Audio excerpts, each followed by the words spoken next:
The Israeli-Palestinian conflict dominates American news coverage of international issues. Given that news coverage is Americans' main source of information on the conflict, it becomes important to examine the stories the news media are telling us and to ask the question, does the news coverage reflect the reality on the ground?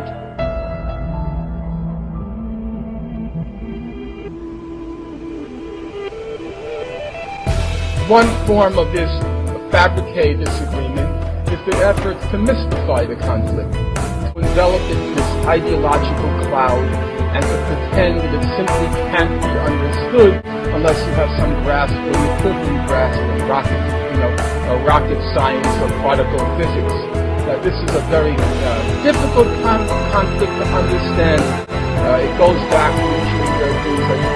to biblical enmities, ancient hatreds, or more recently, clashes of religion.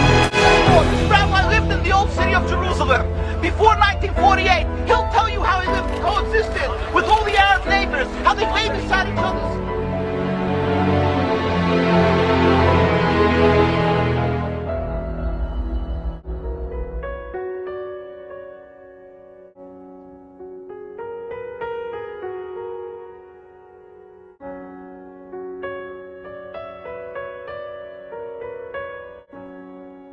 הרצל בז לכל מי שלא נחשב בעיניו מודרני, תרבותי, נאצל ונאור. בראש ובראשונה היו אלה אותם יהודים בני עמו שומרי תורה ומסורת. יסודות ורעיונות אנטישמיים כפי שבאים לידי ביטוי ביומנו ובמאמריו. הכמרים הנוצרים הם ברום המדרגה, מפני שאינם להוטים אחרי הכסף. הנוצרים הפשוטים טובים הם מכמרי היהודים. יחס זה חושף למעשה את הפן האנטישמי בתורת הרצל. הרצל מספק תימוכין ולגיטימציה לרדיפה האנטישמית ואף מעודד אותה. רעיון מצוין עולה בליבי, למשוך אנטישמים ישרים ולעשותם מחסלי הרחוב. רעיון מצוין עולה בליבי למשוך אנטישמים ישרים ולעשותם מחסלי הרחוב היהודים. עד עכשיו יכול לבחור. אני מכיר מה לך שהרצל חושב מדינה אמר בדגה? לא.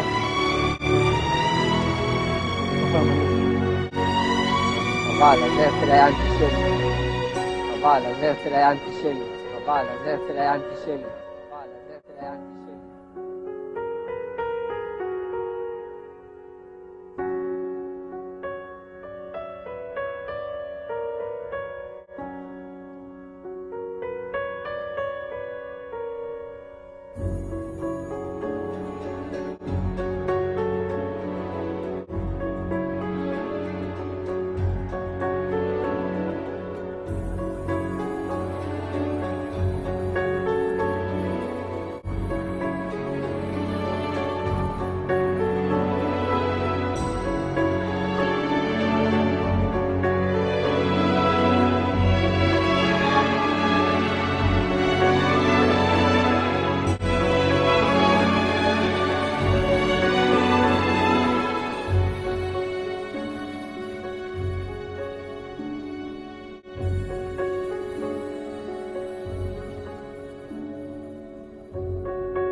The Zionists in Germany, who represented the Zionists from Eastern Europe, went to the British War Cabinet, and I'm going to be brief because it's a long story, but I have all the documents to prove any statement that I make if anyone here is curious or doesn't believe what I am possible. The Zionists in London went to the British War Cabinet, and they said, look here, you can yet win this war. You don't have to give up. You don't have to accept the negotiated peace offered to you now by Germany. You can win this war if the United States will come in as your ally. The United States was not in the war at that time. We were fresh, we were young, we were rich, we were powerful.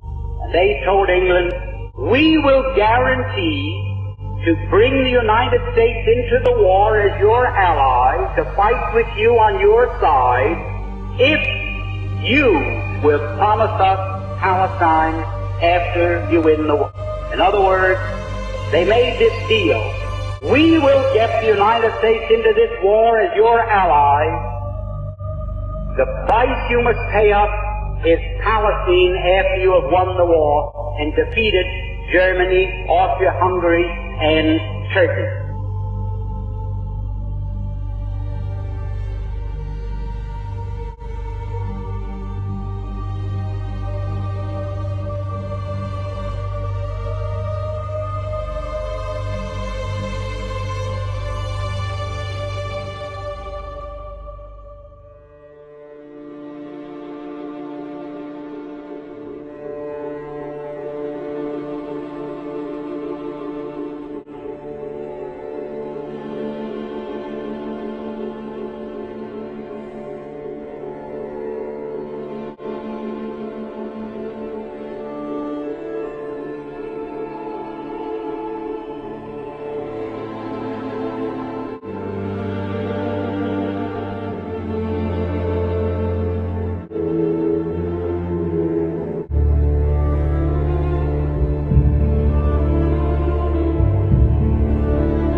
But it wasn't just Swiss bankers who dealt with Hitler's right.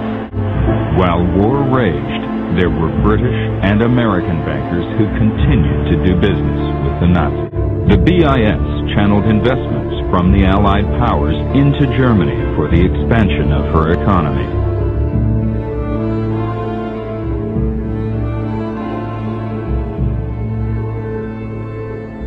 So, by 1816, some authors claim the Rothschilds had taken control over the Bank of England. But a group of Zionists at the same time was quietly negotiating an agreement with the Nazis to allow the immigration of German Jews and the transfer of their assets to Palestine.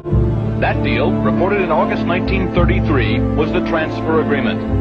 Palestine, sparsely settled by Jews at the time, was radically changed as a result. Revealing secret negotiation between the Nazis and the Zionists in 1933, which allowed German Jews and their assets to go to Palestine. With the rise of Adolf Hitler to power in the spring of 1933, the Jews of the world were faced with a dilemma. They could raise a cry of protest, a cry few would heed, or they could make a deal with Hitler, a deal that would bring a step closer to their dream of an independent Jewish state. And perhaps the fourth and most prevalent myth has been that of Zionism as the moral legatee of the victims of the Holocaust. And what is particularly savage in the irony that surrounds this claim is the fact that the Zionist movement and the Zionist leaders itself were the active collaborators with the perpetrators of the Holocaust. They participated in the suppression of Jewish resistance, and they organized a consistent opposition to any escape on the part of European Jewry.